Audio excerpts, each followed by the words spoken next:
Du coup, j'en profite pour me présenter rapidement à tout le monde ici présent.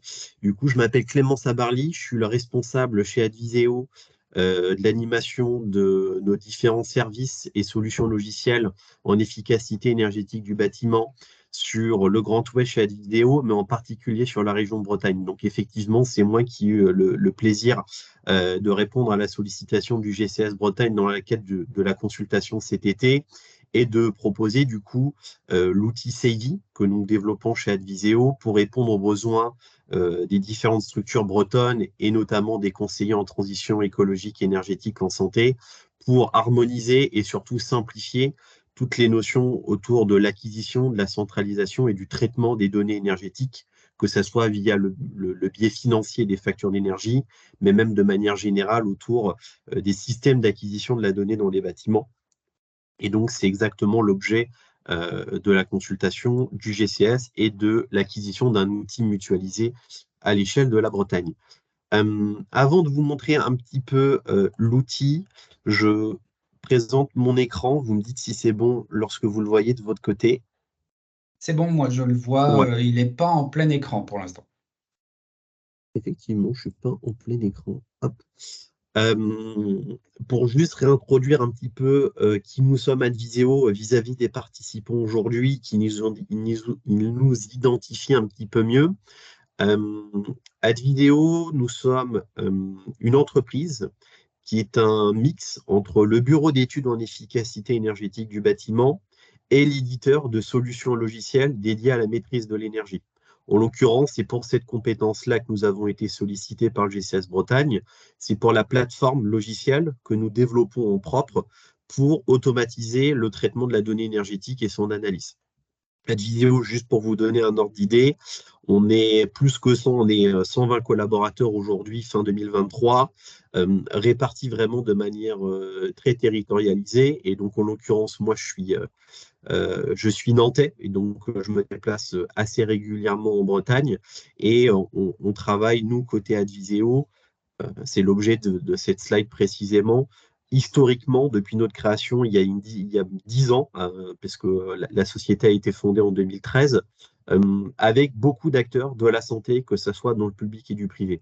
L'objet de ça, c'est pas de montrer des logos et de montrer avec qui on travaille, c'est plutôt de nous faire dire que historiquement, on travaille avec les structures de santé. Ce sont les problématiques, les enjeux liées à l'exploitation des bâtiments, de la santé, du médico-social, dont on a connaissance, et ces références ont, je l'espère, apporté l'attention au GCS Bretagne sur le typologie de structure avec lesquelles on travaille et sur tous les objets de la maîtrise de l'énergie, que ce soit sur le suivi des consommations, que ce soit sur l'instrumentation sous comptage, le confort des occupants, le pilotage des installations techniques, notamment en lien avec des réglementations comme le décret BAX, ou alors même la maîtrise de l'énergie en général, mais qui fait pour le coup le parallèle de manière très directe avec l'émission des CT2ES sur le territoire breton. En l'occurrence, la consultation du GCS Bretagne portée cet été était axée sur l'acquisition d'une plateforme dédiée au suivi des consommations d'énergie, des consommations d'eau, mutualisées et harmonisées à l'échelle du territoire breton, dans des soucis de mutualisation et de projets pour pouvoir accéder à un coût unitaire à chaque établissement inférieur à ce que chacun aurait pu obtenir en contractualisant en gré à gré avec un prestataire chacun de son côté. C'est vraiment l'objet de la mission du GCS, c'est vraiment de mutualiser les projets communs des établissements bretons et de proposer les solutions qui répondent à leurs besoins dans un contexte économique optimisé par l'effet d'achat de groupe. Donc sur les compétences d'Adviseo, c'est uniquement celles qui ont à droite analysé qui a été retenue par le GCS. Et donc c'est une plateforme logicielle que nous développons qui s'appelle Savvy, S-A-V-E-E, qui est une plateforme de management de l'énergie, si on prend la terminologie anglaise, mais de suivi des consommations d'énergie et d'eau en français. Cette plateforme a 4 briques principales de fonctionnalité, mais je vous ferai une démonstration juste après. L'idée, la première, c'est déjà pour chaque établissement, c'est d'avoir un seul et même endroit l'ensemble de ces données de consommation d'énergie et d'eau qui sont centralisées et qui sont harmonisées à l'échelle de son patrimoine immobilier si on est sur une vision multisite. Je pense notamment à un GHT, un groupement d'EHPAD, un CT2ES qui travaille sur différents établissements et donc qui n'aura pas du coup à se connecter à N interfaces différentes chez ces différents fournisseurs, distributeurs d'énergie. L'idée, c'est qu'en un seul et même endroit, toutes les données soient aspirées de manière automatisée et centralisée sur la plateforme de suivi des consommations d'énergie de l'eau. Une fois que ces données sont automatisées, il convient de proposer des fonctionnalités à l'utilisateur pour permettre de les analyser et de les comparer entre elles, entre bâtiments ou entre sources d'énergie, pour identifier les leviers d'action d'économie d'énergie. Et sur cette thématique-là, la plateforme propose des fonctionnalités d'analyse, de comparaison, et lorsque l'on a identifié les leviers d'action, des fonctionnalités permettant de coordonner les parties prenantes et d'agir pour la mise en œuvre de ces actions de performance énergétique. Cela se fait notamment par l'animation d'un plan d'action d'économie d'énergie sur la plateforme. Et puis de manière globale, la plateforme permet de monitorer et de suivre, donc c'est-à-dire de définir du reporting énergétique, des alertes de surconsommation. Si des données de température sont remontées, et on en parlera après, puis sur le périmètre et les limites qui a été convenu par le GCS, c'est des choses aussi sur lesquelles la plateforme peut vous accompagner et donc permettre aussi aux utilisateurs d'être prévenus et de ne pas être en réactivité sur les dépassements et les surconsommations. Donc voilà un petit peu les 4 blocs principaux des besoins identifiés sur le territoire et qui se retrouvent à travers un panel de fonctionnalités sur l'outil que je vais vous montrer. Petit focus, puisqu'on est en comité restreint aujourd'hui, sur les sources de données, puisque comme vous l'imaginez, avant de proposer et de vous montrer des fonctionnalités, il convient de comprendre aussi quelle typologie de données vont être aspirées sur la plateforme et savoir ce que je vais pouvoir en faire en termes de restitution et d'analyse. Aujourd'hui, avec le GCS Bretagne, le périmètre a été convenu que ce seraient les factures d'énergie auprès de vos différents fournisseurs d'énergie et les télérelèves de vos compteurs communicants auprès de vos gestionnaires de réseau, donc en l'occurrence Enedis pour l'électricité et GRDF pour le gaz. Donc c'est sur la brique numéro 1 et numéro 2 que la plateforme est mutualisée et achetée avec l'ensemble des établissements du GCS Bretagne.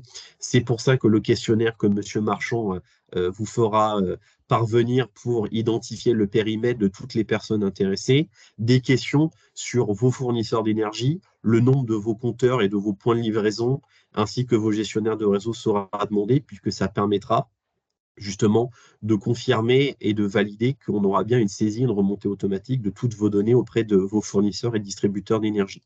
Néanmoins, ce n'est pas un périmètre qui est retenu par le GCS, mais ça n'empêche pas à chaque établissement, si vous avez la velléité d'aller sur ces thématiques, notamment de remonter des données d'objets connectés pour le suivi du confort de vos occupants, des sous-compteurs d'énergie qui pourraient être mis sur des GTB, des GTC de vos bâtiments, donc les gestions techniques de bâtiments, les gestions techniques centralisées, c'est-à-dire toute la partie automatisme et pilotage des bâtiments sur lesquels on peut y retrouver des données de sous-comptage qui permettent d'aller plus loin dans l'analyse. Bien évidemment, la plateforme le permet. Elle n'est pas contractualisée dans le cadre de la convention avec le GCS, mais si c'est des choses sur lesquelles vous voulez travailler avec nous, vous pouvez tout à fait. Et dans ce cas-là, c'est entre guillemets une relation de gré à gré entre l'établissement et nous, Adviseo, sans le GCS qui intervient, pour pouvoir adjoindre des données connexes liées à l'exploitation des bâtiments. Donc en conclusion sur cette slide, le périmètre avec le GCS qui est commun à tout le monde, ce sont les factures d'énergie et les compteurs communicants. Si vous avez des velléités sur l'IoT et les données de GTB-GTC autour de l'exploitation des bâtiments et du sous-comptage, nous pouvons travailler avec vous bien évidemment sur ces thématiques et ça se fera directement avec nous. Les modèles et les procédures d'achat pourront évoluer avec chaque établissement, que ce soit avec des centrales ou en gré à gré. Mais en l'occurrence, aujourd'hui, je reste focalisé sur la partie 1 et 2 avec le GCS. Très rapidement sur le périmètre concerné par le GCS pour donner des images et que ça parle à tout le monde. Quand on parle de facture d'énergie, de distributeur d'énergie, c'est typiquement ce que M. Marchand vous demandera dans le questionnaire pour délimiter le périmètre de tout à chacun.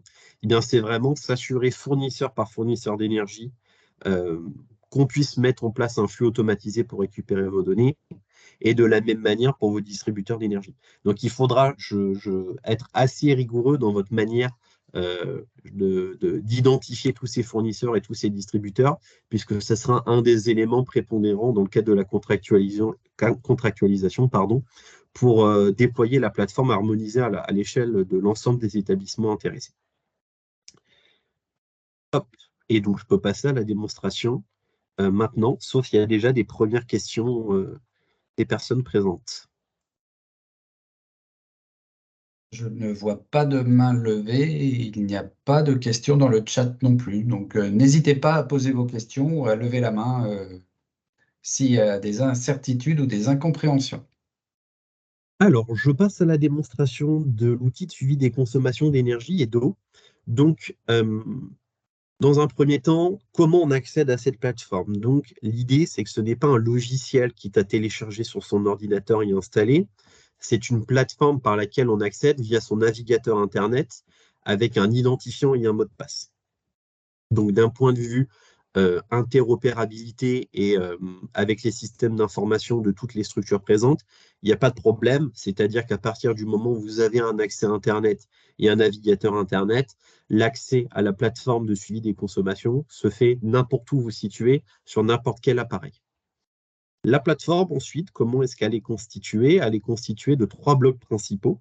Le premier étant à gauche, de manière verticale, l'accès aux différentes fonctionnalités de la plateforme et notamment via lequel on va retrouver un premier volet de navigation qui est le volet de navigation dans ce qu'on appelle, nous, l'arborescence patrimoniale, c'est-à-dire l'ensemble de ces bâtiments et de ces sites qu'on peut retrouver dans son patrimoine immobilier si on est en multisite ou alors si on est en monosite, eh bien, il n'y aura qu'un seul bâtiment ou qu'un seul site, et qui permet de personnaliser l'affichage en fonction de où je me situe dans mon arborescence patrimoniale.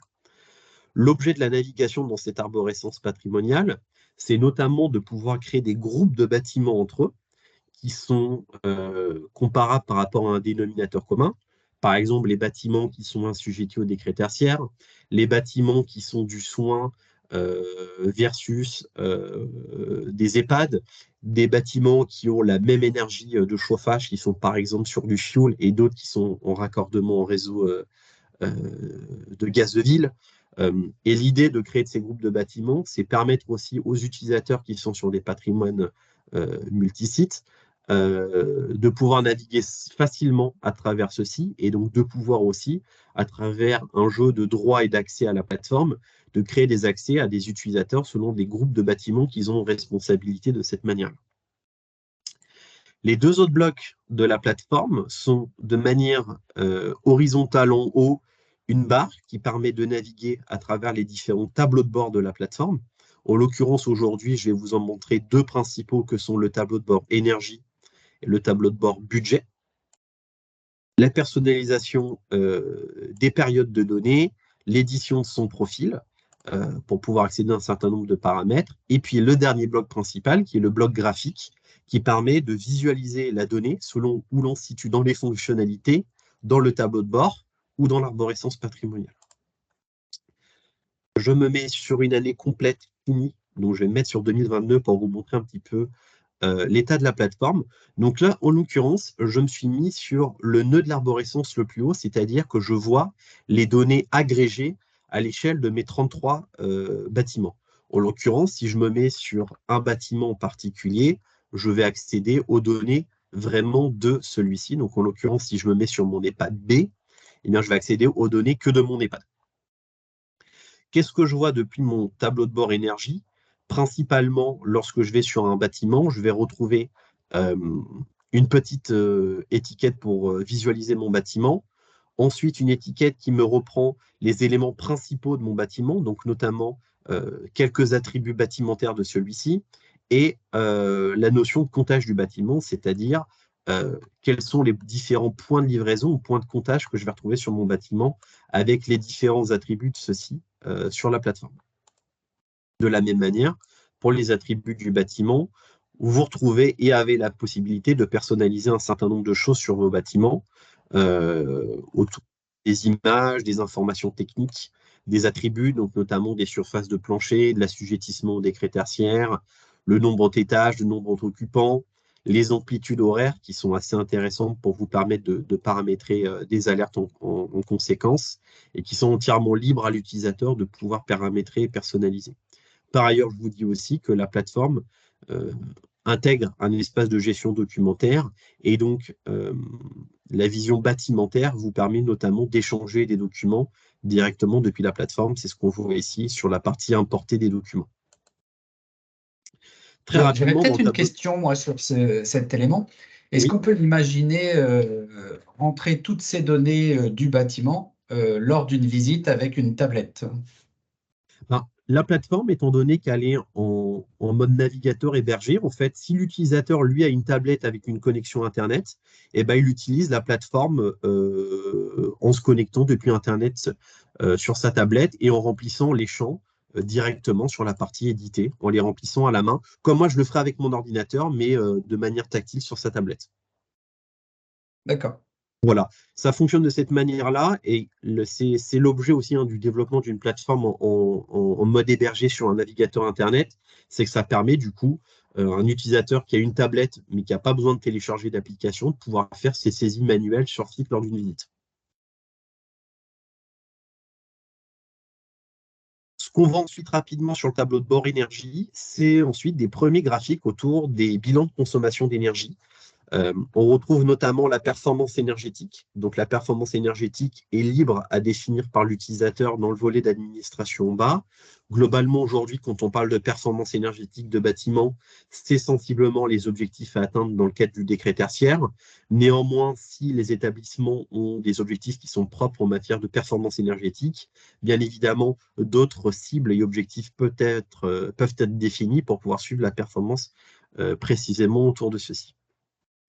On voit ensuite une répartition de la consommation selon les énergies et l'utilisateur, lorsqu'il survole une donnée affichée sur la plateforme, cette dernière affiche toujours la source de la donnée affichée. En l'occurrence, si je prends mes consommations d'énergie de gaz sur l'année 2022, la plateforme me dit que 100% des données sont issues des données facturantes du distributeur, c'est-à-dire du compteur général. Donc, ce que je sous-entends là, c'est que sur la plateforme, nous avons un système de priorisation de la source de la donnée en fonction du tableau de bord où je me situe.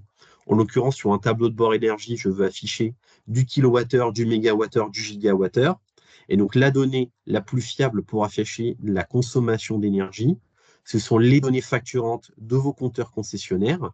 Et donc, c'est cette donnée-là qu'on va prioriser dans l'affichage. Toutefois, s'il y a des trous de données, puisque le compteur peut être tombé en panne ou il y a pu avoir une erreur, la plateforme va intelligemment aller chercher les données manquantes auprès d'autres sources de données, et ça sera notamment, par exemple, issu de la télérelève des compteurs ou bien des données de consommation que l'on retrouve sur la lecture des factures d'énergie.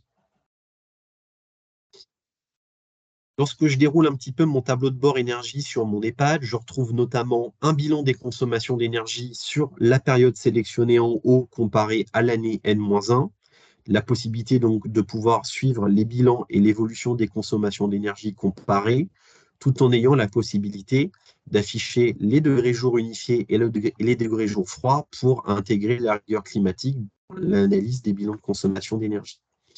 À n'importe quel moment, lorsqu'un utilisateur souhaite réexploiter les données affichées sur la plateforme, vous avez un petit bouton en haut à droite qui vous permet de télécharger soit les images en format image pour pouvoir vous les repartager dans un rapport, dans un email ou quoi que ce soit, ce qui n'empêche pas d'avoir une fonctionnalité dédiée au reporting énergétique à gauche dans le menu des fonctionnalités. Je vous montrerai ce qu'on peut faire dessus. Mais on sait que dans une utilisation du quotidien, parfois on n'a pas besoin d'éditer un rapport pour accéder à une donnée. Et ce qu'on veut, c'est avoir rapidement une image ou des données. Et donc, on permet, à travers cette fonctionnalité, d'accéder rapidement à des images ou à des données. En parlant de données, par ailleurs, les données sont retrouvables au format brut, téléchargeables au format CSV, pour les réexploiter dans un outil Excel à un moment donné si vous en avez besoin.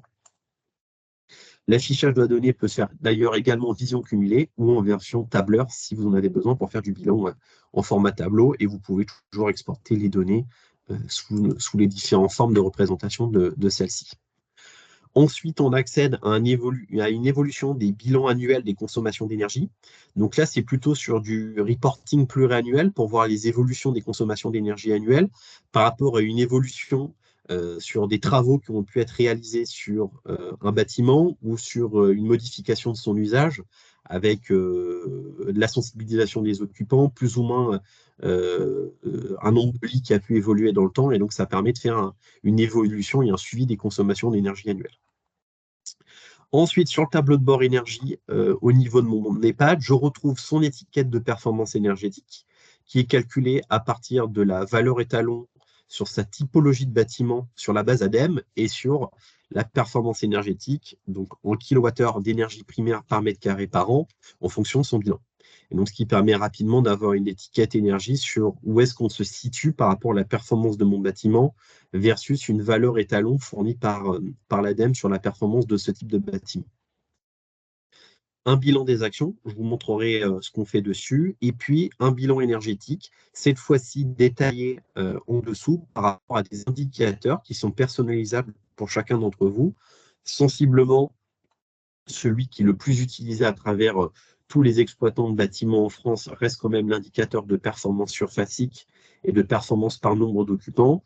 Toutefois, si vous avez des indicateurs qui sont propres à vous, par exemple au nombre de lits ou au nombre de soins, bien évidemment, c'est paramétrable et ça peut se retrouver ici sur la plateforme. D'ailleurs, sur le bilan énergétique, lorsque l'on clique sur voir la répartition de son bilan énergétique, bien évidemment, la plateforme permet d'afficher le détail, c'est-à-dire de retrouver en macroscopique ce que je vous ai montré, et puis ensuite la sous-décomposition pour chacune des énergies que je vous ai présentées, avec son bilan énergétique sur la période sélectionnée et le poids de la consommation en euros sur celle-ci, sur la période sélectionnée, toujours. Et enfin, sur le tableau de bord énergie, pour terminer dessus, deux blocs principaux que sont les tuiles personnalisées. Donc, vous avez la possibilité, avec l'aide du petit plus, d'ajouter vous-même vos tuiles personnalisées. Je vous ai mis ici, en l'occurrence, des exemples de tuiles personnalisées qui peuvent être utilisées par nos clients, notamment une analyse sur une semaine type au niveau de vos consommations et d'appels de puissance de votre compteur d'électricité, pour pouvoir, par exemple, comparer que sur une semaine type, s'il y a eu des calage d'allumage d'équipement, des puissances appelées qui étaient supérieures, des surconsommations en période d'inoccupation, par exemple le samedi ou le dimanche, pour évaluer si éventuellement le bâtiment rentre, par exemple, sur une dérive dans son usage ou dans ses consommations d'énergie.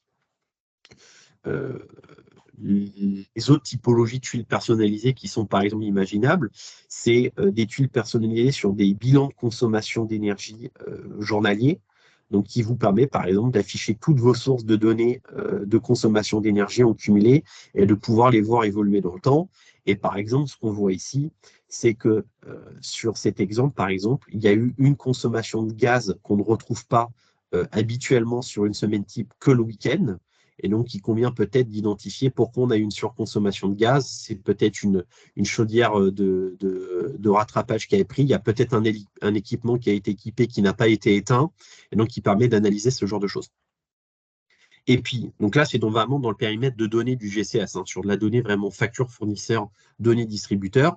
Sur l'autre partie 3.4 où je vous parlais d'objets connectés et de données de GTB, GTC, eh bien, on peut aller plus loin et faire des choses un petit peu différentes sur les tuiles personnalisées.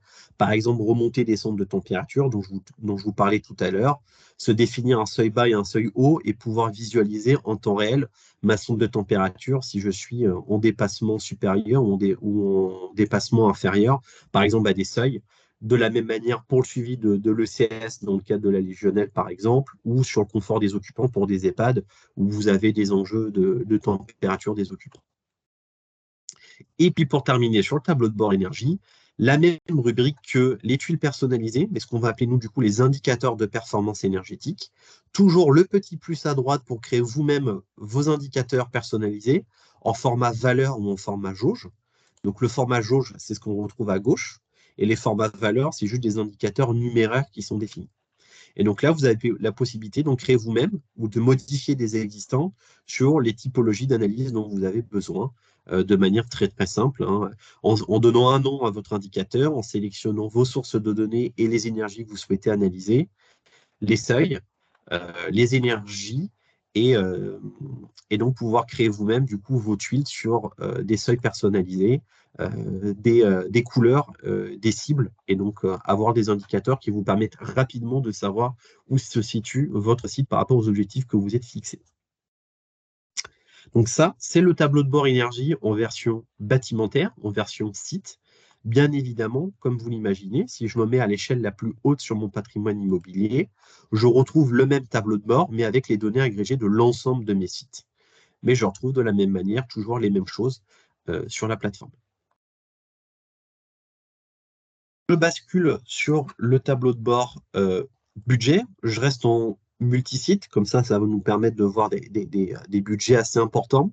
Le tableau de bord budget, lui, contrairement au tableau de bord énergie, va avoir une source de priorisation de la donnée qui est issue des factures d'énergie des fournisseurs.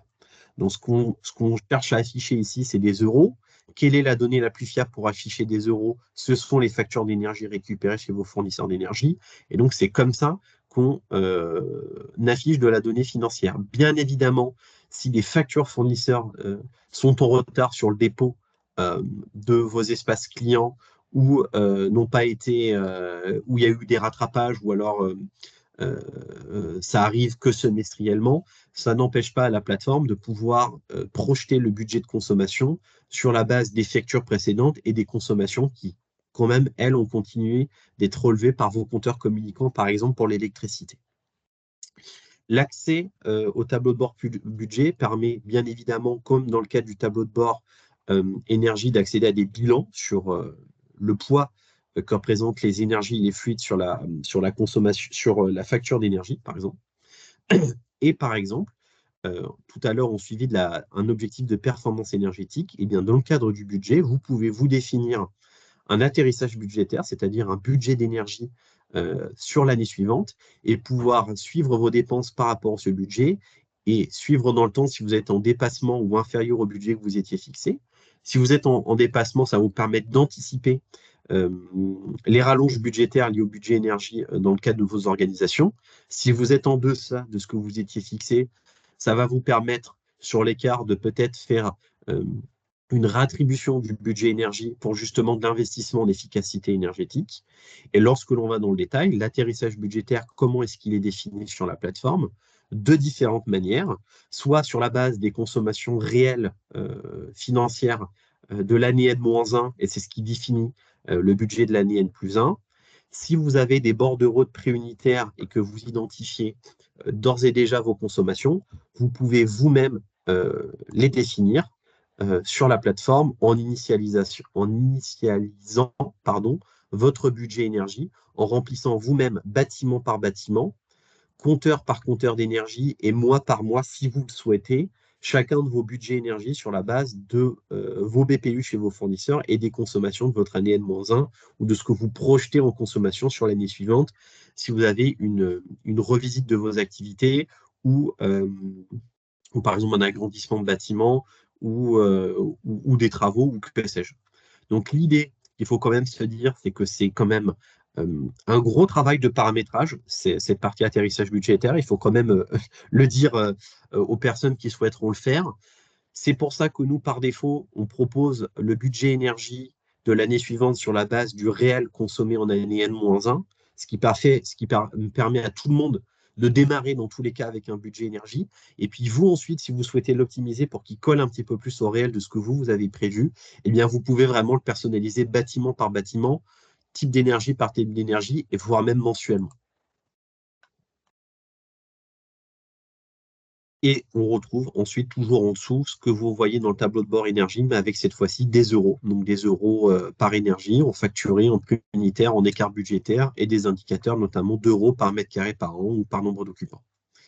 Par ailleurs, le tableau de bord budget permet d'accéder à 3 fonctionnalités principales. Donc la première étant l'optimisation des contrats d'énergie.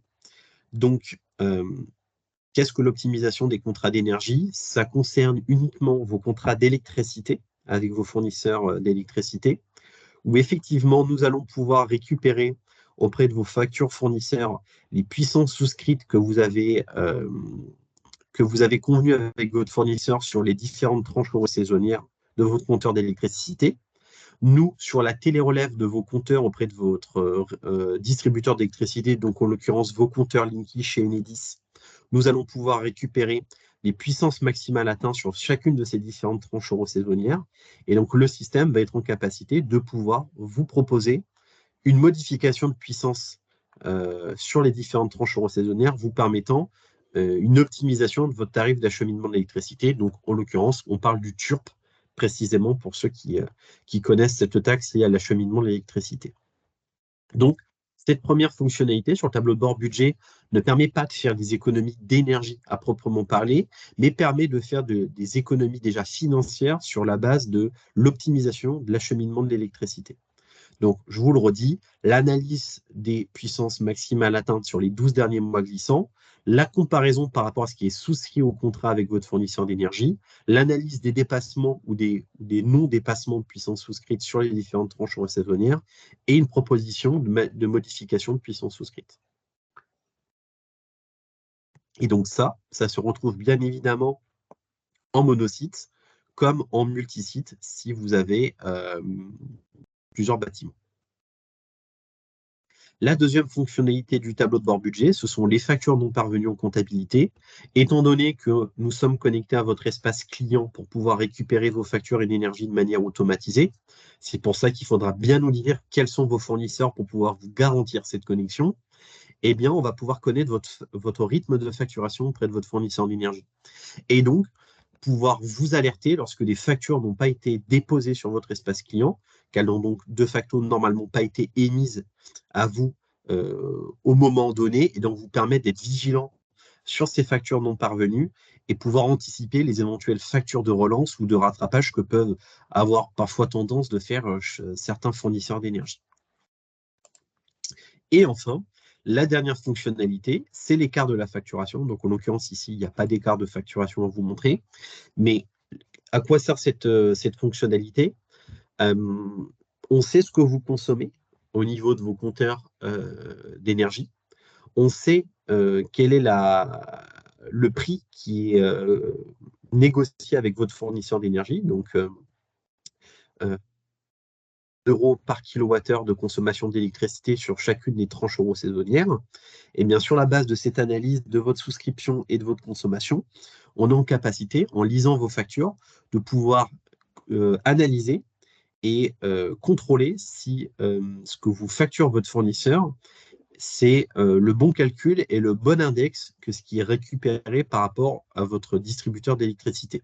Donc, en l'occurrence, aujourd'hui, ce phénomène est plutôt voué à disparaître puisque les fournisseurs sont directement connectés avec les distributeurs pour faire une facturation au réel consommé grâce à la télérelève des compteurs. Néanmoins, aujourd'hui, on constate encore qu'il peut y avoir des erreurs et des problèmes de communication entre eux. Et donc, cette fonctionnalité vous permet en tout cas d'être vigilant et de pouvoir vous assurer que la base consommation, c'est la même base que la facturation que vous fait votre fournisseur, et donc d'éventuellement détecter des erreurs qui peuvent être à votre bénéfice, c'est-à-dire vous êtes sous-facturé, mais ça sous-entend que potentiellement vous allez avoir une facture de rattrapage et ça vous permet de l'anticiper. Et dans l'autre cas, si vous êtes surfacturé, demandez une régulation, une facture de régularisation, excusez-moi, à votre fournisseur d'énergie pour rattraper ce qui vous a été surfacturé par rapport au réel consommé.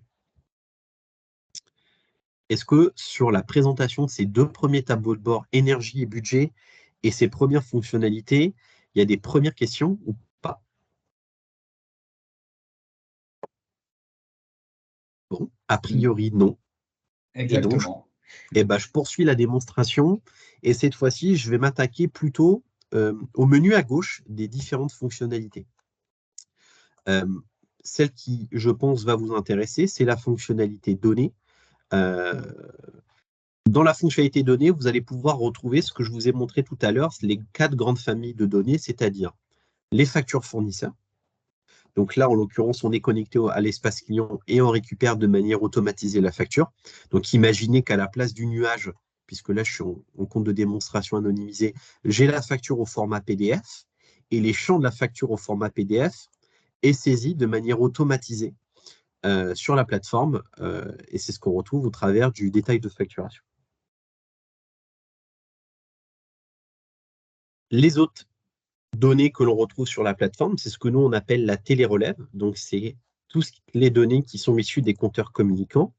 Donc, en l'occurrence, si je prends les compteurs d'électricité auprès de vos distributeurs, eh bien, on va pouvoir vous remonter en temps J+1, pardon, les données d'appel de puissance de vos compteurs d'électricité pour que vous puissiez suivre quelles sont les consommations de votre bâtiment au niveau du compteur général, et donc de pouvoir identifier sur des premiers niveaux d'analyse quels sont les talons, par exemple, de consommation de nuit d'un bâtiment. Donc, par exemple, je vois que j'ai un talon bas de consommation qui est de 15 kWh. Donc, est-ce que c'est normal? Est-ce que j'ai des équipements qui sont restés allumés? J'ai des consommations sur le week-end, c'est la période grisée, mais que sur un seul jour du week-end. Comment j'explique cela? Comment je peux optimiser ces consommations? Et puis, ça permet aussi également de définir des valeurs de seuil où je peux définir des surconsommations. Par exemple, une valeur seuil à 60 kWh, si je la dépasse, ça me met en alerte. Ça fonctionne de la même manière pour le gaz avec le distributeur GRDF, où on va pouvoir récupérer les consommations, cette fois-ci, pas au pas de temps 10 minutes, 15 minutes ou 30 minutes comme les compteurs communicants Linky, mais cette fois-ci des consommations journalières de gaz, que ce soit en kilowattheure ou en mètre cube qui est fourni par GRDF, pour de la même manière vous permettre de suivre vos consommations de gaz dans le temps. Donc là, très rapidement, en établissant un bilan de consommation de gaz dans le temps, on permet par exemple de voir les consommations de gaz sur les périodes grisées le week-end et sur les jours normaux de semaine. Donc là, en l'occurrence, on voit que majoritairement, on a une consommation de gaz qui n'est pas en dents de scie, donc sensiblement, on a un comportement et une régulation dans le bâtiment qui permet de dire que il n'y a pas en tout cas de choses anormales en termes de consommation de gaz. Et de la même manière, sur tout ce qui va être objet connecté et sous-compteur d'énergie, eh bien, on va pouvoir le remonter. Typiquement, des suivis de température CS où vous allez pouvoir suivre les températures d'aller et de retour de l'ECS pour le suivi de la légionnelle, pouvoir cumuler des analyses en ajoutant d'autres capteurs sur des tuiles et pouvoir donc vraiment vous personnaliser l'affichage de toutes ces données-là. Les deux autres familles de données, ce sont les données facturantes. Donc, c'est ce que je vous parlais pour l'électricité tout à l'heure. Ce sont les index de consommation par tranche euro-saisonnière qui nous permettent de faire l'analyse de l'acheminement de l'électricité pour l'optimisation du TURP. Et enfin, la dernière famille de données que l'on peut saisir sur la plateforme, ce sont les relevés manuels. C'est-à-dire que si aujourd'hui vous avez des équipes techniques ou vous avez des prestataires multitechniques qui réalisent des relevés manuels sur site de compteurs, de sous-compteurs, de sondes de température ou que sais-je, eh bien ces personnes-là, vous pouvez leur ouvrir un accès à la plateforme et leur demander de saisir ces relevés manuels directement sur l'outil de suivi des consommations pour que vous puissiez, vous, de manière harmonisée et centralisée, suivre toutes ces données-là ensuite directement dans vos tableaux de bord.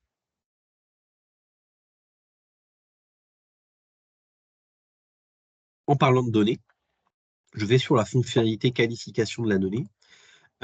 Étant donné qu'on met en place des suivis de manière automatisée des consommations et des données entrantes d'énergie, la fonctionnalité qualification de la donnée vous permet d'analyser deux critères que sont la complétude, donc c'est-à-dire la complétude où est-ce que j'ai de la donnée et où est-ce que j'en ai pas, pour pouvoir corriger ces problèmes. Corriger ces problèmes qui peuvent être aussi bien issus du fournisseur d'énergie, du distributeur que de nous, Advisio. Et donc, ça permet d'enquêter, de résoudre les problèmes assez rapidement en ayant une interface qui permet d'analyser tout ça. Et puis, la cohérence de la donnée qui vous permet, en l'occurrence, de comparer des sources de données entre elles et de s'assurer que lorsque je mesure la même chose, mais de deux sources différentes, que je n'ai pas d'écart important qui me permet de dire que j'ai des problèmes de cohérence de mesure de la donnée.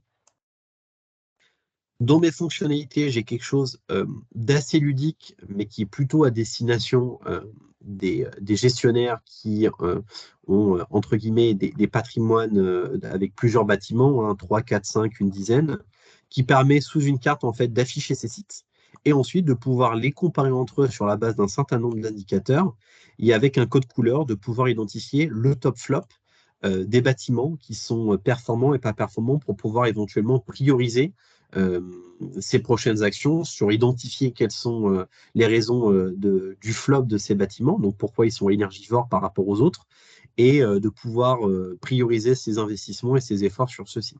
Bien évidemment, on compare des choses qui sont toujours comparables entre elles. C'est pour ça que je vous disais tout à l'heure qu'il faut bien créer des groupes de bâtiments ensuite pour comparer des usages qui sont similaires. Bien évidemment, je ne compare pas une performance énergétique d'un centre hospitalier avec un EHPAD, puisqu'on parle de deux usages différents et donc des consommations et des indicateurs qui vont être différents. Mais donc, si je crée par exemple un groupe clinique et que je comparais juste mes cliniques entre elles, eh bien, j'aurai des analyses pertinentes qui me permettent vraiment de prioriser mon top flop. Cette fonctionnalité carte est assez ludique et graphique. Si l'on souhaite aller plus loin, bien évidemment, on a une fonctionnalité qui est dédiée à ça, qui s'appelle la fonctionnalité comparaison. Donc, je vais comparer, par exemple, la performance énergétique de mes sites entre eux.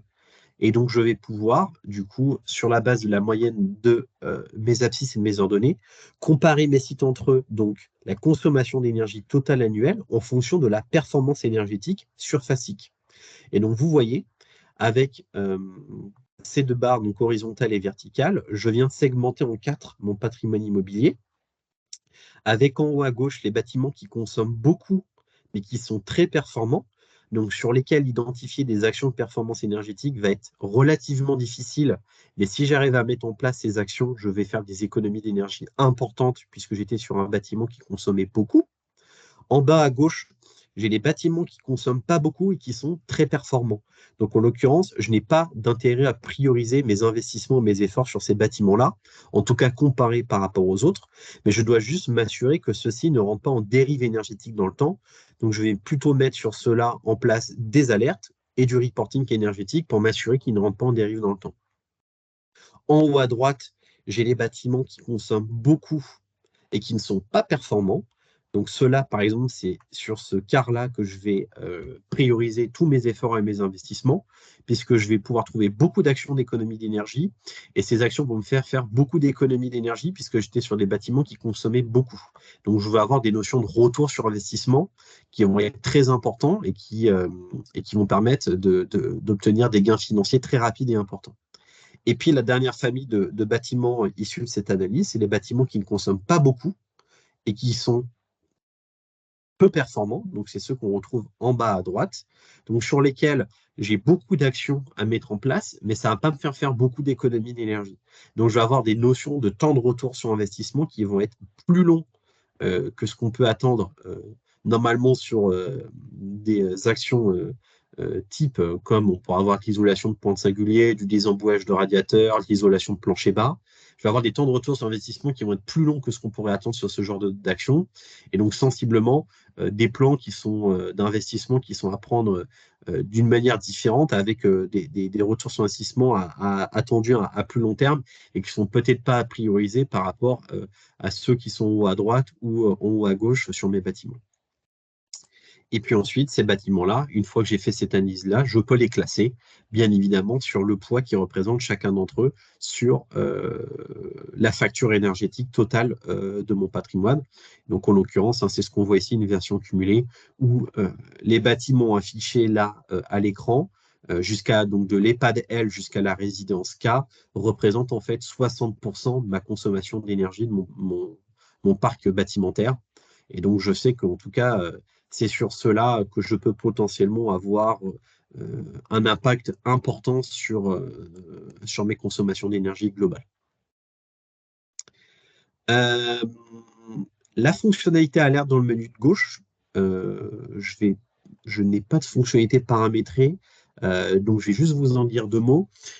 La fonctionnalité alerte de la plateforme permet de paramétrer différentes choses sur l'outil, notamment du dépassement de valeurs seuil en dépassement haut et en dépassement bas, pour pouvoir vous faire de l'alerting sur la plateforme directement ou par emailing si nécessaire, pour vous alerter dépassement de consommation, en consommation anormale sur des périodes d'inoccupation, sur des week-ends, des vacances, sur des consommations de nuit, sur des appels de puissance par rapport à ce qui est souscrit à votre contrat d'électricité, par exemple.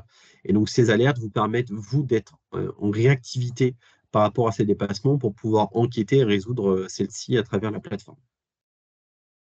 Donc là, on est vraiment sur la partie animer et piloter la performance énergétique de ces bâtiments. De la même manière, vous avez la possibilité, si c'est votre volonté ou votre choix, d'utiliser la plateforme de suivi des consommations comme aussi d'un outil pour pouvoir suivre ces plans d'action d'efficacité énergétique. Et donc, en l'occurrence, sur la plateforme, vous pouvez renseigner toutes les actions de performance énergétique ou alors faire renseigner ces actions par vos bureaux d'études qui vont vous faire des audits énergétiques, par vos équipes techniques qui réalisent de la maintenance dans les bâtiments, par vos prestataires multitechniques qui, dans le cadre de leur contrat P2, font de la maintenance d'installation. Et donc, vous pouvez leur créer un accès pour leur demander de renseigner toutes les actions qu'ils réalisent sur vos bâtiments, à la fois pour avoir une traçabilité et également de pouvoir éventuellement justifier ou prouver que des actions ont permis de faire des économies d'énergie, par exemple sur la plateforme. Et donc ça se justifie notamment en renseignant les fiches de description d'action, les tâches, les localisations, les profits et les coûts attendus, bien évidemment. L'objet de la fonctionnalité plan d'action, ce n'est pas de se substituer à une GMAO qu'on pourrait retrouver et qui permet de faire ça. Ça permet d'avoir, en tout cas sur une interface qui est dédiée au suivi des consommations d'énergie, la possibilité de retranscrire les actions qu'on peut réaliser dans le cadre de la maintenance des installations techniques énergivores. D'ailleurs, à ce titre-là, à droite, on retrouve un fil de discussion qui permet aux utilisateurs et aux différentes parties prenantes de mettre des commentaires et donc de pouvoir avoir une traçabilité sur la réalisation de ces différentes actions. Traçabilité écrite à la main et traçabilité documentaire, bien évidemment, en ajoutant, via l'espace de gestion documentaire, des fichiers directement sur la plateforme.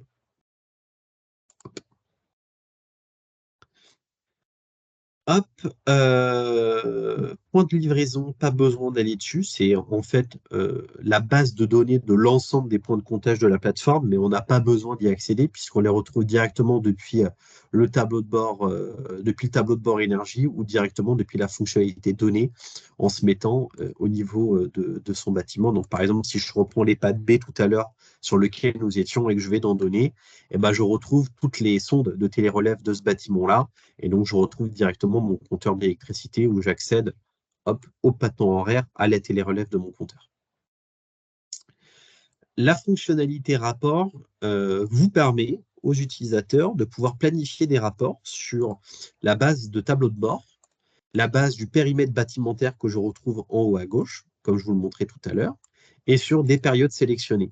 Ces rapports permettent notamment à nos utilisateurs et futurs utilisateurs de harmoniser en fait la communication autour de la performance énergétique des bâtiments à travers toutes les parties prenantes, que ce soit le comptable, la direction administrative et financière, des directeurs généraux qui vont peut-être être intéressés sur l'évolution du budget énergie. Et donc, l'intérêt de cette fonctionnalité va être de créer un rapport sur le tableau de bord budget du périmètre bâtimentaire qui concerne ces personnes-là et de la période, avec une périodicité d'envoi pour ce tableau de bord financier. Si vous avez un responsable technique de site, lui, cette personne-là, elle va plutôt être intéressée sur l'évolution des consommations de son bâtiment. Donc, en l'occurrence, je vais lui faire un rapport énergie sur un bâtiment en particulier et avec une périodicité d'envoi qui va être quotidienne ou bi-hebdomadaire ou bimensuelle, par exemple. Et donc, ça permet d'adapter, en fait, tout l'aspect communication et transmission des informations liées au suivi des consommations et du budget énergie à travers toutes les parties prenantes, et ce, de manière automatisée à travers cette fonctionnalité-là. La plateforme permet bien évidemment d'exporter à n'importe quel moment, je vous l'ai dit, en naviguant les données, mais aussi à travers une fonctionnalité dédiée à l'export des données. Ce que je veux dire par là, c'est qu'on est une plateforme hébergée sur le web. Vous êtes propriétaire des données qui sont renseignées sur la plateforme. Et donc, à n'importe quel moment, vous avez la possibilité de les exporter au format brut sur Excel pour pouvoir les exploiter dans n'importe quel outil, que ce soit dans des habitudes de travail en interne que vous avez avec des outils Excel, mais bien évidemment aussi dans le cadre de la réversibilité de la plateforme, si à un moment donné, la collaboration s'arrête avec nous. Et donc, si vous basculez sur un autre outil, par exemple, vous aurez toujours la possibilité de rebasculer toutes ces données-là dans d'autres outils. La gestion des données, des documents, je ne vous en parle pas puisqu'on en a parlé globalement sur la plateforme. Et puis ensuite, bien évidemment, vous avez tout l'aspect administration de la plateforme. Donc, pour pouvoir justement créer vous-même les utilisateurs et profils, gérer leurs droits en fonction des profils et des périmètres que vous associez. L'arborescence patrimoniale dont je vous parlais tout à l'heure, eh bien, vous pouvez ranger vos bâtiments un petit peu comme vous voulez, dans des groupes, dans des sous-groupes, pour pouvoir justement créer des accès qui sont adaptés à tout ça. Donc là, c'est vraiment très ludique, hein, vraiment en créant des classifications, des groupes, des sous-groupes, et en pouvant les ajouter, les déplacer comme bon vous semble. Et puis ensuite, il y a tout ce qu'on a vu à travers la plateforme, donc notamment les indicateurs et objectifs dans le cadre du suivi de la performance énergétique, les attributs dont je vous parlais dans les bâtiments et les points de livraison dans le plan de comptage. Donc là, vous pouvez en ajouter autant que vous souhaitez des attributs bâtimentaires, à partir du moment où l'utilisateur a le droit, bien évidemment. Et puis après, des paramétrages assez globaux sur la plateforme. En termes d'utilisation, vous avez accès à une plateforme en ligne qui vous permet, notamment, via le service de support, je vais plutôt y accéder par ici, en cas d'incompréhension sur l'utilisation sur la plateforme ou de bugs détectés lors de l'utilisation de celle-ci, de pouvoir contacter le service support Adviseo de manière standard, harmonisée et qui permet une traçabilité via un service de support par ticket, donc, qui vous permet donc d'écrire un ticket avec une demande, avec un résumé en mettant un texte, des images, et ce qui va vous permettre à notre équipe support de pouvoir vous répondre. Ce qui n'empêche pas néanmoins, et c'est le cas de la contractualisation prévue avec le GCS, hein, de bien prévoir des séances de formation utilisateur avec vous, un temps de paramétrage et de configuration de l'outil aussi pour qu'il soit adapté de manière harmonisée à l'ensemble des personnes sur le groupement d'achat avec le GCS, des séances de formation, et puis bien évidemment un accompagnement récurrent à travers ce support ticketing et le GCS qui est le porteur du projet outil de suivi des consommations d'énergie et d'eau. Et voilà pour moi pour la démonstration, Monsieur Marchand. Et ça fait 1 heure tout pile de rendez-vous pour le moment, donc on a 30 minutes pour répondre aux questions des personnes, si jamais il y en a. Ouais, c'est parfait, merci. J'ai bien senti que vous aviez un rythme plus cool à la fin quand même que l'autre Oui. jour. Est-ce que quelqu'un a des questions par rapport à l'outil, son utilisation?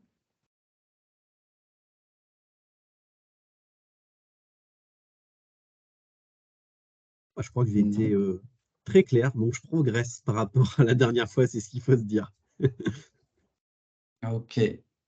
Alors, ce que je vous propose, c'est de repartager mon écran pour que l'on puisse aborder l'aspect euh, administratif. Est-ce que vous le voyez là, Monsieur Sabarli? Oui, on voit la Ouais. présentation, Monsieur Ok. Marchand. Alors, donc, comme on vous l'a dit un petit peu, le GCS va être porteur d'un groupement d'achat de l'outil. Et donc, il y aura, pour la mise à disposition de l'outil à votre établissement, une convention qui sera assignée entre vous et le GCS Achat Santé Bretagne. Donc, dans le cadre de la consultation que l'on a faite avec Adviseo, il y avait trois échelles tarifaires en fonction du nombre de points de livraison qui seront raccordés à l'outil, soit moins de 200, entre 200 et 500, ou 500, plus de 500 points de livraison. Un point de livraison, c'est un compteur électrique, un compteur gaz, une cuve fuel, une cuve GPL, un silo bois, un compteur d'eau. Voilà, à peu près, je pense, les cas de figure que l'on peut avoir. Sur le début de recensement que l'on fait, puisqu'on a un formulaire, comme vous l'a dit Monsieur Sabarli, que je vais vous montrer, je reste extrêmement confiant sur le fait que l'on puisse réussir à aller au-delà des 500 points de livraison et à donc avoir la tarification de la dernière ligne, à savoir plus de 500 points de livraison, c'est-à-dire un coût d'installation de l'outil, donc l'installation de l'outil, on est bien d'accord, il revient une seule fois dans la vie de l'outil, qui serait de 55,77 € hors taxe, donc à payer la première année. 55,77 € par point de livraison. On est bien sur un tarif qui est à l'unité du point de livraison. Et ensuite, derrière, un abonnement annuel qui revient tout au long du contrat. Donc, pour l'instant, on a mis un contrat jusqu'à la fin de l'année 2026. Et ce coût d'abonnement annuel serait de 18,74 €, également à l'unité du point de livraison. Donc, sur l'année 1, un coût de 74,51 € hors taxe. Et sur l'année 2 et sur l'année 3, un coût de 18,74 € par année. Pour être certain d'être au-delà des 500 points de livraison, nous allons vous envoyer à l'issue de ce webinaire, déjà nous vous enverrons un petit diaporama, le replay de ce webinaire qui est enregistré, je vous le rappelle, et également un petit formulaire de candidature qui va indiquer votre volonté déjà de recourir à l'outil, et indiquer le nombre de compteurs, le nom des fournisseurs et les personnes qui utiliseront l'outil. Donc, le nombre de personnes qui utiliseront l'outil n'impacte pas le coût de l'outil, c'est vraiment le nombre de compteurs qui impacte. L'objectif, c'est vraiment connaître le nombre de points de livraison et être certain qu'on ira au-delà des 500. Et dans un second temps, nous allons passer plus à un niveau formel d'engagement, c'est-à-dire une convention entre votre établissement et le GCS. Les mandats qui autoriseront CEVI à récupérer les données des distributeurs, les données des fournisseurs, voire d'autres données si nécessaire. Et un tableur Excel qui va vous permettre de rentrer toutes les données de vos bâtiments et de vos points de livraison. Et ce tableur Excel permettra l'import de vos données dans l'outil Adviseo de manière extrêmement simple pour Adviseo. Je voulais aussi vous montrer le petit questionnaire très rapidement. Donc, c'est un questionnaire extrêmement simple, établissement, numéro de SIRET, nom, prénom, fonction, téléphone, engagement. L'engagement, c'est « je souhaite bénéficier ». Donc, j'imagine que si vous ne répondez pas, c'est que vous ne le souhaitez pas. Et si vous répondez, c'est que vous le souhaitez. Nombre de sites, nombre de bâtiments, la catégorie d'activité des bâtiments, c'est pour nous donner quand même des idées sur quel genre de données, quelle énergie, le nombre de compteurs d'électricité, le nom des fournisseurs, le nombre de compteurs gaz naturel, le nom des fournisseurs, le nombre d'installations ou sous-stations en réseau de chaleur, le nom de ces fournisseurs, nombre d'installations en réseau de froid, fournisseur de froid, cuve de fuel, fournisseur de fuel, citerne de gaz, fournisseur, site chauffé au bois et fournisseur, et autres énergies éventuellement. Nombre de compteurs d'eau également. On n'a pas précisé pour les compteurs d'eau. Parfois, il y a des possibilités d'avoir une remontée automatique de la donnée, mais c'est quand même beaucoup moins souvent que les fournisseurs d'électricité et de gaz où on a non pas l'exhaustivité de tous les fournisseurs, mais une très très grande partie, je pense. Ouais. Je peux du coup rajouter un complément sur la partie eau, Monsieur Marchand, pour expliciter en fait un petit peu la situation. C'est qu'effectivement en France et dans toutes les régions, et c'est le cas présenté aussi en Bretagne, c'est qu'effectivement la distribution de l'eau n'est pas harmonisée et on peut aussi bien avoir affaire à des délégations de services publics via des grands noms qu'on connaît tous, Veolia, SOR, Suez et consorts, comme aussi bien des régies locales de distribution de l'eau qui dépendent de chacun des territoires. Et donc là, il y a une exhaustivité qui est vraiment énorme en France. C'est pour ça qu'on pose cette question dans ce questionnaire avec Monsieur Marchand. C'est vraiment pour avoir une idée de l'exhaustivité en fait des régies d'eau et même des fournisseurs d'énergie de stock pour pouvoir garantir ou non, c'est pour ça que là j'émets quand même une réserve, la capacité ou non d'avoir accès à une donnée collectée de manière automatisée. Puisque effectivement, pour des fournisseurs d'énergie, par exemple de stock, qui sont entre guillemets exotiques, hein, qui sont des petits fournisseurs locaux avec lesquels, bien évidemment, Adviseo, nous n'avons pas encore pu échanger, eh bien, sensiblement, un flux automatisé ne serait pas envisageable et donc ça serait ponctuellement à l'utilisateur, donc à la structure, de devoir saisir manuellement sa facture. Bon, en l'occurrence, sur les énergies de stock, c'est pas très problématique, puisqu'effectivement, on est sur de la quantité livrée, donc il n'y a pas des livraisons non plus toutes les semaines. Donc, c'est un travail qui a à faire ponctuellement 5 minutes ou 10 minutes par an lorsque je reçois la facture. Par contre, sur l'eau, effectivement, on a des territoires qui sont assez hétérogènes, qui parfois peuvent effectivement être accompagnés par une DSP, hein, avec SOR par exemple, où il peut y avoir effectivement des compteurs communicants avec une télérelève. Et donc, il faut qu'on l'étudie spécifiquement avec chaque potentiel client, si je peux utiliser l'expression, et pouvoir garantir ou non une télérelève fonctionnelle et automatisée pour chacune des structures.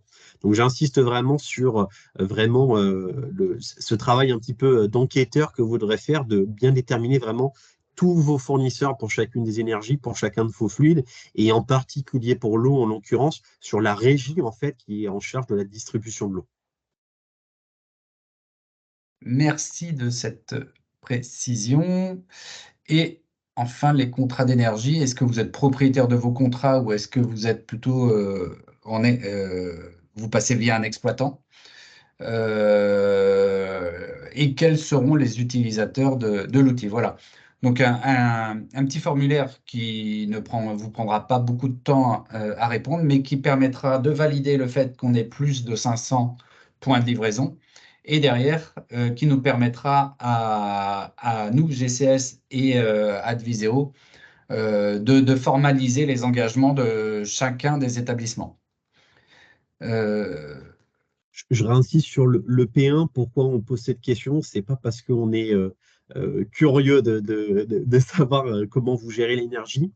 C'est juste qu'effectivement, dans le cadre de contrat P1, c'est effectivement la société d'exploitation maintenance multitechnique qui est, entre guillemets, officiellement titulaire du contrat d'énergie et donc de la donnée. Ce qui sous-entend que ponctuellement pour les contrats P1, eh bien, c'est pas un mandat d'accès à la donnée énergie entre Adviseo et la structure, mais entre Adviseo, la société et la structure. Donc, c'est un mandat qui s'appelle tripartite, mais qui nous permet, nous, aujourd'hui, avec le GSS, d'anticiper les éventuelles spécificités administratives liées au traitement de ces contrats P1. Voilà pour la présentation de l'outil, la manière d'y avoir accès. Euh, je veux bien avoir une petite réaction. Est-ce que c'est un outil qui peut vous intéresser ou est-ce que vous pensez ne pas en avoir besoin? Vous pouvez répondre soit directement, soit en répondant dans le chat si vous voulez bien.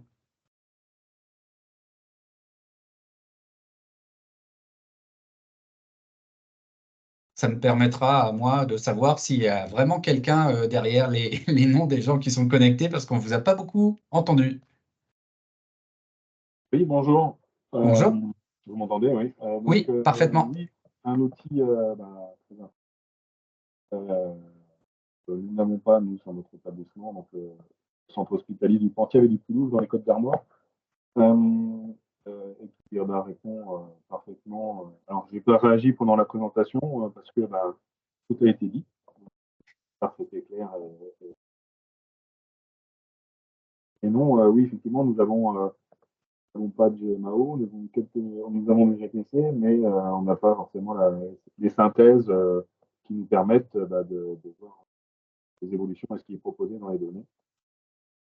Notamment, moi, les données que je n'ai pas régulièrement, c'est les DJI, enfin, on peut aller les chercher sinon par ailleurs, ou les acheter ou autre, là c'est intégré. Enfin voilà, c'est pas mal de choses qui nous facilitent aussi un peu la vie pour savoir si vraiment ce qu'on entreprend de faire des économies ou c'est juste le climat qui nous permet de faire des économies. Et autres, voilà, les petits plans d'action, c'est vrai que ça, si on peut. Le temps, alors après, ça fait beaucoup, beaucoup, beaucoup d'informations à remplir.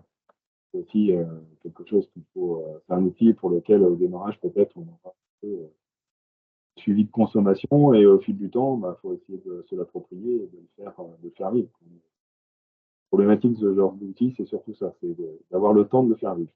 C'est très intéressant.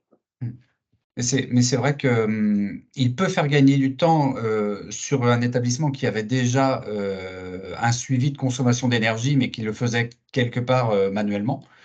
Mais effectivement, si on ne le regarde pas, on ne va pas diminuer ses consommations. Je suis d'accord avec vous. Du coup, nous, vu Ouais, qu'on est en réflexion en plus sur un contrat de performance énergétique, le volet rapport aussi, parce que c'est aussi l'enjeu de pouvoir comparer par rapport à l'éventuel donc mainteneur qui serait sur ce contrat, la réflexion, hein, de comparer ses résultats aux nôtres, tu dis, est intéressant aussi par rapport à et oui, effectivement, l'enjeu financier derrière. dans le cadre des CPE, effectivement, l'intérêt aussi pour vous, hein, c'est d'ouvrir un accès aux mainteneurs euh, qui puissent renseigner les éventuelles actions de maintenance, les relevés manuels si vous lui demandez d'en faire, et d'avoir un petit peu cet outil qui sert de dialogue entre vous, l'établissement, et le mainteneur dans le cadre du suivi du CPE. Et bien évidemment, l'idée de cette plateforme, hein, de suivi des consommations, elle ne fera pas d'économie d'énergie toute seule. Ce n'est pas une solution de pilotage des installations techniques, ce n'est pas une GTC. L'objet de celle-ci, c'est plutôt de dégager du temps euh, aux personnes qui traitent l'énergie, que ce soit d'un point de vue comptable et financier, que ce soit d'un point de vue exploitation du bâtiment et des équipements, pour dégager du temps justement sur la valeur ajoutée de ces postes-là, qui est justement le traitement et la mise en œuvre des actions de performance énergétique. Et après, sur la partie GTC, effectivement, si des sous-compteurs y sont connectés, eh bien, ils ont la possibilité aussi de remonter sur l'outil de suivi des consommations pour que la GTC serve uniquement au pilotage des installations et l'outil de suivi des consommations au suivi des consommations, au reporting et au suivi de la performance énergétique, entre guillemets. Il y a trois petites questions dans le chat, notamment qu'est-ce que vous réponderiez à un petit EHPAD qui a un site unique? Moi, j'ai tendance à dire que le coût de l'outil sera relativement limité parce qu'il y a peu de points de livraison, Oui. qu'il permettra quand même d'avoir un tableau de bord de la consommation d'énergie et peut-être de commencer à travailler sur un plan d'action. L'idée, hein, c'est que justement, je pense que l'intérêt du groupement porté par le GCF, c'est justement de permettre à ces petits établissements d'accéder à ce genre d'outils et d'être portés en fait par un effet de groupe et de commencer à peut-être, je ne dis pas que vous vous intéressez pas, mais de mettre davantage le doigt sur la performance énergétique des établissements et aussi de pouvoir vous comparer à vos homologues. Donc, je trouve que moi, le prix est relativement anecdotique par rapport à un seul établissement. Se pose effectivement la question de qui va avoir accès aux connexions à l'outil, qui va être en capacité de l'exploiter. C'est pour ça que ça suit à la question de la personne suivante qui est Tanguy, je crois, qui est effectivement de plutôt se poser la question de qui va utiliser l'outil plus que de se dire je suis trop petit par rapport à mes homologues qui ont 10 sites, une trentaine, quarantaine de points de livraison et l'outil me semble énorme par rapport à l'usage que pourrait avoir ceci. Vous pouvez avoir un usage simple en tant que mono-établissement, c'est-à-dire vraiment suivre votre budget énergie, contrôler la facturation et identifier ponctuellement les dérives énergétiques que peut y avoir dans votre bâtiment. Et autre idée par rapport à cet outil, c'est qu'il y a, comme je vous l'ai présenté tout à l'heure, un réseau de conseillers de la transition énergétique et écologique en santé à l'échelle bretonne. Vous êtes peut-être suivi par un conseiller ou vous pourrez l'être parce que nous allons essayer de renforcer ce réseau pour faire en sorte que tous les établissements pourront avoir accès au service d'un conseiller. Donc c'est vrai que quand ce conseiller arrivera et aura la possibilité de voir les données de manière très simple, il passera très peu de temps dans votre établissement et vous aidera à établir un plan d'action. Sur le coût, la convention avec le GCS finance-t-elle l'installation en tout ou partie? Alors, l'idée, c'est d'avoir un outil installé en mode SaaS, donc sur le web, avec une classification qui sera celle que vous aurez demandée, et vous aurez l'accès à vos données énergétiques avec le coût qui a été montré tout à l'heure. Euh, Si par contre vous souhaitiez relier d'autres choses, les données d'une GTB, d'une GTC ou différents capteurs de température, Là, il y aura un dialogue qui se fera directement entre vous et Adviseo pour le faire avec un coût qui sera défini. Effectivement, pour la convention GCS, on a essayé de faire quelque chose d'assez simple et qui est le dénominateur commun minimum à l'ensemble des établissements, que ce soit des grosses structures ou des petites. C'est effectivement le périmètre énergétique de base de tout le monde, que sont les données d'électricité, les données de gaz, les données d'énergie de stock s'il y a un chauffage par énergie de stock, et les données de consommation d'eau en fonction de la régie ou de la délégation de services publics. Effectivement, pour les établissements qui sont plus avancés sur le sous-comptage, euh, le suivi de la qualité d'air, du confort des occupants, qui ont des GTB ou des GTC installés. On n'a pas souhaité faire porter particulièrement ce coût par l'ensemble des structures. Et donc, c'est, entre guillemets, un projet qui est connexe et qui, cette fois-ci, par contre, se coordonne directement entre Adviseo et l'établissement. Toujours dans la prolongation des contrats de performance énergétique, est-ce que l'outil est certifié IPMVP? Alors oui, tout à fait. Adviseo, nous sommes certifiés PMVP. Et donc, dans le tableau de bord énergie que je vous présentais tout à l'heure pour suivre la performance énergétique de son site, je vous ai parlé de l'indicateur décret tertiaire qui était majoritairement celui le plus utilisé. Mais pour ceux qui sont en CPE, peuvent effectivement paramétrer une équation IPMVP, donc suivre la performance énergétique selon l'IPMVP, donc intégrant rigueur climatique, amplitude horaire et intensité d'usage si elle est dans l'équation avec le mainteneur, par exemple. Il n'y a pas de certification IPMVP en tant que plateforme. Par contre, on peut paramétrer du suivi énergétique selon le protocole IPMVP.